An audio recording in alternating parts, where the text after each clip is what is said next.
오늘 우리에게 허락하신 말씀의 제목은 오른편에 있는 자라는 제목으로 은혜를 나눕니다. 예배가 참 중요합니다. 그리고 그 예배가 참 예배가 되려면 우리의 삶에 영향을 주고 일상생활 속에서 열매로 나타나야 합니다. 오늘 말씀이 바로 우리 삶 속에서 오른편에 있는 자들, 오른편에 서는 신앙을 강조하고 있습니다. 오늘 말씀은 우리에게 마지막 심판 때에 우리가 오른편에 세워지는 양이 되어야 함을 보여주고 있습니다. 오늘 말씀은 오른편에 있는 신앙이 무엇인지 보여주는 것입니다. 오른편에 서는 자로 오늘 깨닫는 은혜가 있으시기를 바랍니다. 그렇다면 첫째, 오른편에 있는 자는 하나님의 심판을 반드시 있음을 믿는 신앙입니다. 장사하는 분들이 한 달 중 제일 싫어하는 날이 있습니다. 월말 결제 날이죠. 또 은행에 다니시는 분들이 월말만 되면 결산을 합니다. 이때는 사람을 만나주지도 않습니다. 퇴근도 굉장히 늦습니다. 한 달 중에 제일 긴장하는 날이 말일입니다. 우리 그리스도인들에게 결산이 있습니다. 하나님의 결산이 반드시 있다는 사실을 확실히 알아야 합니다. 하나님의 심판이 있다는 사실을 기억할 때에 우리의 신앙과 우리의 삶은 보다 더 경건하고 진지하고 보람되게 되는 것입니다. 하나님의 심판이 있음을 분명히 믿고 경건과 진실을 회복하는 우리 아름다운 성도들이 되기를 소망합니다. 1970년대 말에 미국의 가수이자 방송인 마이클 스미스라는 사람은 성공을 위해 정신없이 질주하는 전형적인 미국 청년이었습니다. 그는 앞뒤를 가리지 않고 숨가쁘게 달려가는 그런 인생을 살았습니다. 그런데 그의 어머니가 보낸 짤막한 한 줄의 편지에 큰 충격을 받게 됩니다. 그리고 인생관이 바뀌어 훨씬 풍요로운 삶을 살게 되었다고 합니다. 어머니의 편지 내용은 이렇습니다. 내 아들 마이클, 너무 빨리 달리지 말아라. 그렇게 하면 주변의 좋은 경치를 하나도 못 보고 그냥 지나친단다. 마이클 스미스는 이 어머니의 편지를 받고 자신의 수첩에 4가지의 질문을 적어놓고 한평생 이 질문을 스스로에게 되물으며 살았다고 합니다. 첫 번째 질문, 내가 하는 일이 과연 가치 있는 일인가? 두 번째 질문, 누구를 위해 일하고 있는가? 세 번째 질문, 인생의 참다운 보물을 추구하고 있는가? 네 번째 질문, 이웃에게 어떤 공헌할 것인가? 그는 한평생 이 4가지 질문을 하면서 성공적인 인생을 살았다고 합니다. 라면을 하나 끓였습니다.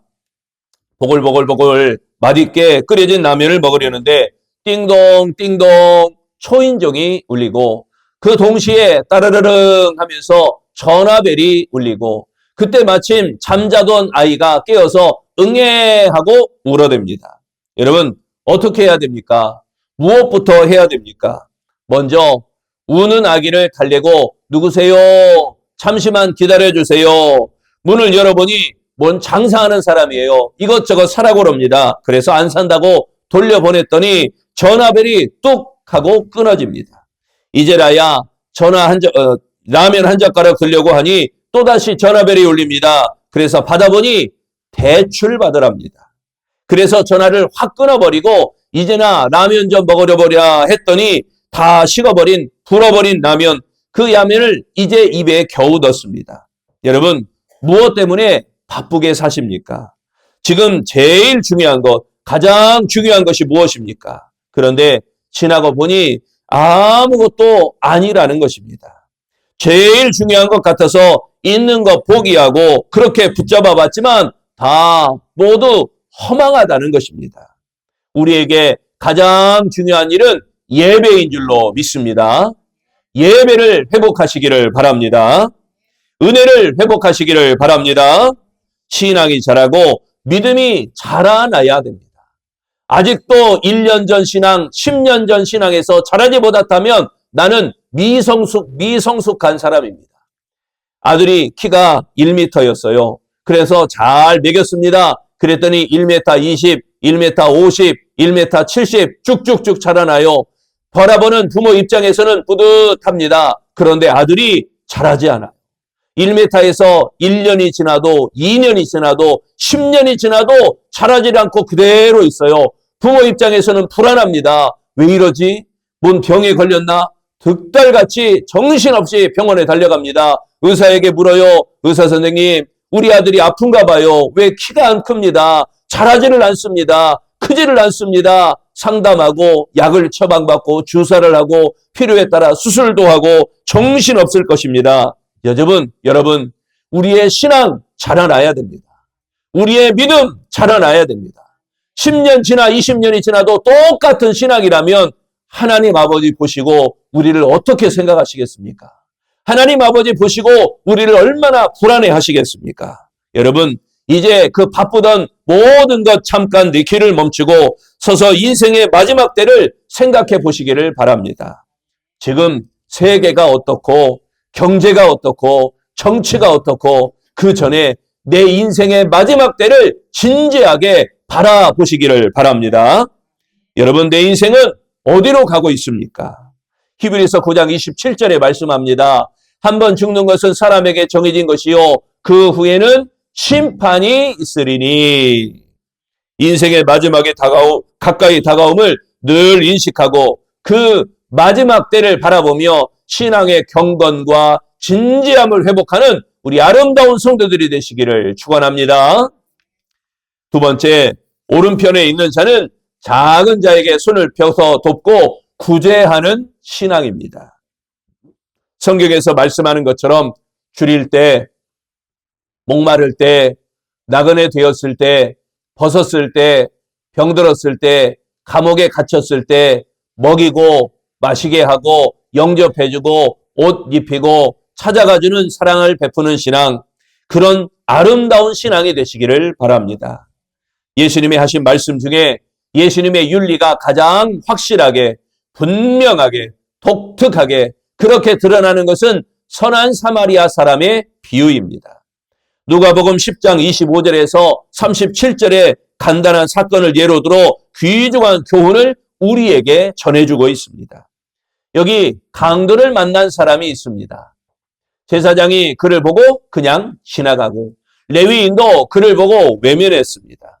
그러나 우리들이 업신여기고 상종하기도 꺼려하는 천한 사마리아 사람은 길을 멈추고 그를 돌보아 주었습니다. 누가 과연 우리의 이웃입니까? 누가 사람다운 사람입니까? 손을 펴서 구제한 사람이 예수님의 마음에 합당한 사람인 것입니다. 본문에도 예수님의 재림하실 때 모든 그리스도인 앞에 놓고 심판하실 것을 예고하고 있습니다. 목자가 양과 염소를 구별하는 것과 같이 양은 그 오른편에, 염소는 그 왼편에 두리라. 오른쪽의 양들에게는 내가 어렵고 고통스러웠을 때 주었다. 왼편의 염소에게는 내가 배고플 때 너희에게 먹을 것을 주지 않았다. 책망하신다는 것입니다. 탈무드에 보면 세 친구의 이야기가 나오게 됩니다. 첫 번째 친구는 항상 가까이 있고 이 친구 없으면 못 살 것 같은 친구입니다. 두 번째 친구는 그 다음 가끔 만나는 친구입니다. 세 번째 친구는 아주 드물게 만나는 그런 친구가 있다는 것입니다. 여러분은 이러한 친구 중에 진정한 친구가 누구입니까?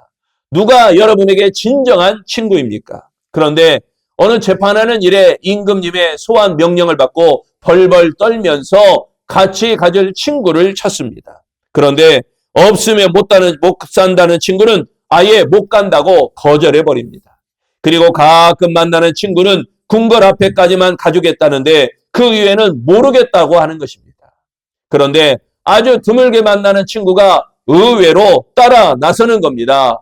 그것도 부족해서 야, 내가 같이 가서 임금님께 너의 사정을 변호해 주겠다라고 말해 줍니다.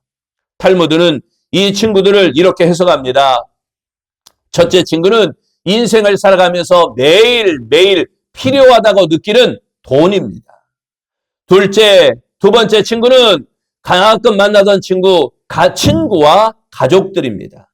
끝까지 따라와서 변호해주는 세 번째 친구는 자선과 봉사와 섬김이다. 이렇게 이야기합니다.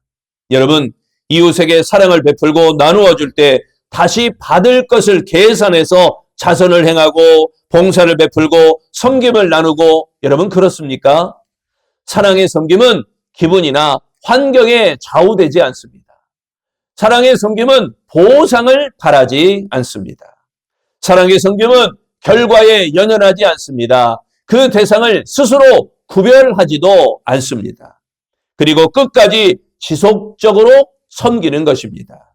우리에게 보람을 주고 하나님의 기억에 남는 일은 지극히 작은 자에게 아낌없이 돕는 것입니다. 즉, 우리가 도움을 주어도 다시 갚을 길이 없을 정도의 이웃들에게 그들 속에서 예수님을 발견하고 돕는 것입니다. 이것이 바로 오른편에 서는 신앙인 것입니다. 그러므로 항상 이웃을 돕고 사랑하며 오른편에 서는 우리 아름다운 신앙인이 되시기를 축원합니다. 세 번째, 오른편에 서 있는 자는 주인의 잔치에 참여하고 주인의 즐거움에 동참하게 됩니다. 갓 태어난 아기에게 이렇게 말합니다. 얘야, 너는 이제 태어났으니 이제부터 죽어가는구나. 밥을 맛있게 먹고 있는 사람에게 이렇게 이야기합니다. 너는 밥을 먹고 있으니 이제부터 배고파지겠구나. 다정하게 데이트하는 연인에게, 그리고 또는 이제 결혼한 신혼 부부에게 이렇게 이야기합니다. 아이고, 이렇게 만났으니 이제부터는 이별이 다가오는구나. 어찌 보면 틀린 말은 아닙니다. 아이가 태어났으니 이제부터는 죽어가는 날만 남은 거죠. 배가 불렀으니 이제는 배고픈 일만 남은 거죠. 이제 결혼했으니 언젠가 둘 중에 하나는 먼저 하늘나라 가게 된다면 이별이 다가오는 건 당연한 말입니다. 정확하게 맞았다고 할 수만도 없습니다. 오른편 인생의 현재 진리에서 벗어나면 안 된다는 것입니다. 다른 곳에서 진리를 찾는다면 우리에게는 잔치가 없고 기쁨이 없고 감사가 없을 것입니다. 죽음은 인간의 보편적인 현실이고 심판은 하나님의 변함없는 진리라는 점에서 이 두 가지는 분리될 수가 없습니다. 모든 사람이 죽는다는 것이 진리라면 그 후에 심판이 있다는 것도 역시 진리입니다. 심판은 하나님의 심판과 그리스도의 심판이 있습니다. 하나님의 심판은 사망과 생명에 관한 심판입니다. 즉 천국과 지옥을 나누는 심판이 하나님의 심판입니다. 그 심판의 표준은 아들이신 그리스도를 소유했느냐, 소유하지 않았느냐, 그리스도를 구주로 영접하였느냐, 영접하지 아니하였느냐, 이것에 달려 있습니다.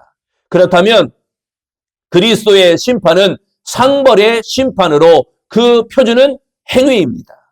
그리스도의 터 위에 금, 은, 보석으로 공적을 세우는 사람과 나무, 풀, 짚으로 세우는 사람이 있습니다. 불로 심판할 때 타는 사람은 해를 받게 되겠고 타지 않는 사람은 상을 받습니다. 나 자신을 위해 노력과 행위는 모두 불타는 것이지만 주님의 영광을 위하여 이웃의 영혼을 구원하고 하나님의 성품으로 섬기는 일은 불에 타지 않는 것입니다. 나를 위한 섬김은 사라지고 주님을 위한 섬김은 영원히 남게 됩니다. 불에 타지 않는 섬김이 하나님을 위한 상을 받는 것이라면 1923년 9월 1일에 일어난 일본 관동의 대지진은 10여만 명의 생명과 수만 명의 금화를 태워버린 끔찍한 사건입니다. 그때 특히 광장에서 옷을 팔고 사던 3만 명이 한자리에서 죽게 되었는데 그렇게 불꽃 가운데서도 살겠다고 아우성을 쳤습니다. 어떤 사람은 의복 가방을 들고 나오고 어떤 사람은 돈 뭉치를 들고 나오고 어떤 사람은 먹고 살겠다고 쌀가루를 들고 나오고 어떤 사람은 바이올린을 들고 나오는가 하면 어떤 사람은 그 와중에도 이뻐 보이겠다고 화장품을 들고 나온 사람도 있었습니다. 이걸 가지고 광장 한복판에 모여 살겠다고 이리저리 애쓰다가 결국 모두가 죽고 말았다고 합니다. 그런즉 우리의 소망은 하늘뿐입니다. 마태복음 16장 26절 말씀, 사람이 만일 온 천하를 얻고도 제 목숨을 잃으면 무엇이 유익하리요? 사람이 무엇을 주고 제 목숨과 바꾸겠느냐? 진정한 그리스도인에게 있어서 하늘나라는 단순한 감정이 아닙니다. 그리스도인에게 있어서 하늘나라는 은유적인 시도 아니고 꿈의 동산도 아닙니다. 오른편에 있는 자들로 오른편에 서는 신앙은 하나님의 심판이 있음을 알고 지극히 작은 자에게 사랑을 베풀고 영생 복락을 누리는 아름다운 신앙인 것입니다. 하늘나라는 따뜻하고 정겨운 가정과 같은 곳이며 우리를 끌어들이는 강력한 힘이 있습니다. 그날이 가까이 오는 것을 볼수록 더욱 주님 앞에 경건히 서서 주인의 잔치에 참여하고 주인의 즐거움에 동참하는 우리 아름다운 성도들이 되시기를 축원합니다. 인생에 있어서 반드시 결산이 있으며 하나님 앞에서 심판을 받게 됩니다.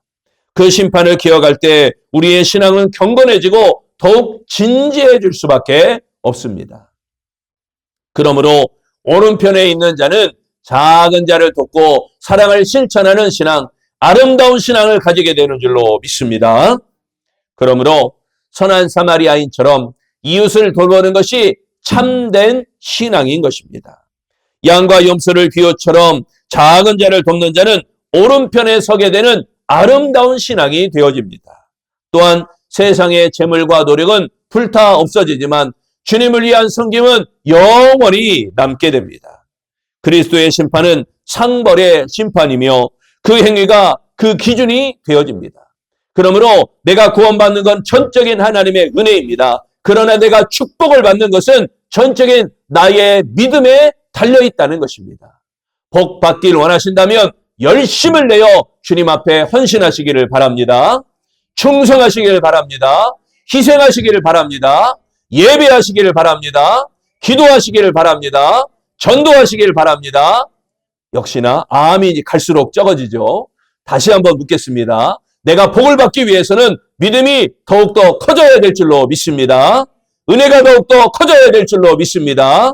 우리의 성령이 더욱더 충만해져야 될 줄로 믿습니다. 예배로 모여야 됩니다. 기도로 충만해야 됩니다. 전도하며 열심히 전도해야 됩니다. 여러분에게 이런 신앙 고백 까닭에 복 받을 만한 믿음이 될 줄로 믿습니다. 우리의 소망은 세상이 아니라 하나님 나라에 있습니다. 결론적으로 오른편 신앙은 심판을 믿고 작은 자를 사랑하며 주인의 잔치에 참여하는 아름다운 신앙입니다. 사랑하는 성도 여러분, 우리는 분명 오른편에 있는 자가 되어야 됩니다. 오른편에 있는 자로서 하나님의 심판이 있음을 반드시 믿으시기를 바랍니다. 오른편에 있는 자로서 지극히 작은 자에게 손을 펴서 돕고 구제하고 베푸시기를 바랍니다. 오른편에 있는 자로서 주인의 잔치에 참여하고 주인의 즐거움에 동참하는 우리 아름다운 성도 되시기를 축원합니다. 기도하겠습니다. 좋으신 하나님, 우리로 하여금 하나님의 오른편에 있는 자로 세워주심을 감사합니다. 오른편에 세워진 자로서 하나님의 심판이 있음을 확실히 믿게 하시고 오른편에 있는 자로서 지극히 작은 자에게 손을 펴서 베풀고 돕고 나누는 아름다운 하나님의 사랑을 베푸는 자가 되게 하여 주옵시며 오른편에 있는 자로서 주인의 즐거움에 참여하고 주인의 즐거움에 동참하는 아름다운 성도들이 되게 하여 주옵소서. 그로 말미암아 우리의 신앙이 자라길 원합니다. 우리의 은혜가 자라며 우리의 믿음이 자라며 우리의 성령이 충만한 신앙 되게 하시고 그로 말미암아 예배가 회복되고 기도가 회복되고 전도가 회복되며 하나님 앞에 칭찬받는 복된 그리스도인, 복받을 만한 하나님의 사람, 복받을 만한 믿음의 그리스도인들이 다 되어지도록 축복하시기를 예수님의 이름으로 기도합니다. 아멘.